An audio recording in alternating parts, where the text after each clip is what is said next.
আমার এখানে আসলে যদি একটু পিছন থেকে বলতে হয়, আমরা তো অনেক জার্নি শুনলাম, অনেক গল্প শুনলাম, অনেক সাকসেস স্টোরি শুনলাম।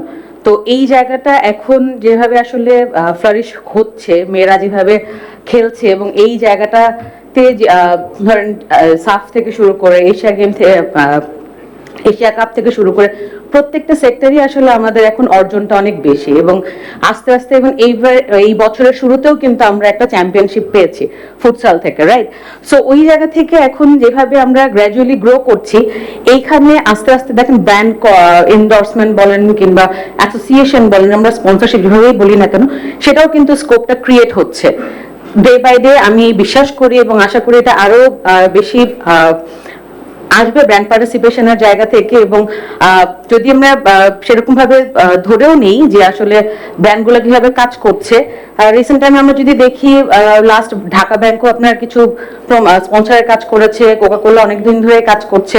গ্র্যাজুয়ালি এই যে আমাদের যেই সেক্টরটা ধরেন ফেমেন হাইজিন কেয়ার কিংবা কমোডিটির যে জায়গাটা, সেখান থেকেও আস্তে আস্তে ব্র্যান্ডগুলো তো আসবে।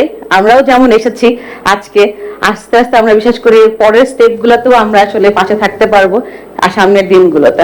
সো কাজ করার আসলে অনেক স্কোপ আছে, এবং সেই স্কোপগুলোকে আমরা প্রতিনিয়তই নার্চার করছি, দেখছি যে যেখানে আমাদের পটেনশিয়ালিটি আছে সেখানেই আসলে আমরা সেই জায়গায় প্লেস করতে পারি for the betterment of women sports, এবং তাদের কন্ট্রিবিউশনটাও যেন আসলে মানে কমফোর্টেবল থাকে, সেই সাথে হচ্ছে তারা যেন কোনো জায়গায় স্টপ না হয়ে যায়, তারা যেন সব জায়গায় আনস্টপেবলি থাকতে পারে, এবং আমাদের দেশীয় যে মানে বাংলাদেশের যে ভাবমূর্তি সেটা যেন আসলে আরো ভালোভাবে রিপ্রেজেন্ট করতে পারে।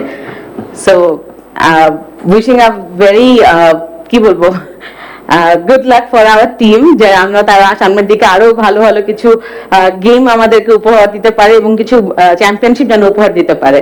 সো এই যাত্রায় আসলে বাকিদের মতো আমার মনে হয় ব্র্যান্ডগুলো আস্তে আস্তে এখানে আরো ফ্লারিশ করবে বা আসবে। Thank you.